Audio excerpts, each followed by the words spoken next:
वक्फ कायद्यावरून मुर्शिदाबादमध्ये हिंसाचार झाला। मुर्शिदाबाद हिंसाचार प्रकरणी 150 जणांना अटक करण्यात आली आहे। पश्चिम बंगाल पोलिसांनी ही कारवाई केलेली आहे।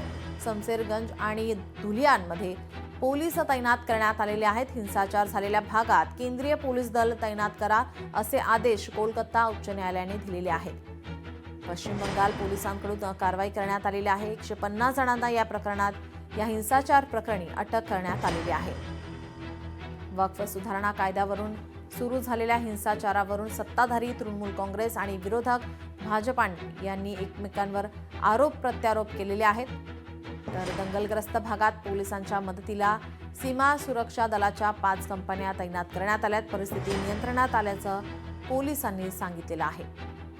शमशेरगंज, धुलियान आणि इतर हिंसाग्रस्त भागात कायदा आणि सुव्यवस्था राखण्यासाठी पोलीस दल तैनात केलेले आहेत। कोलकाता उच्च न्यायालयाने शनिवारी केंद्रीय पोलीस दल तैनात करण्याचे आदेश दिले होते। लोकशाही मराठी ऐका, पहा, जागरूक रहा।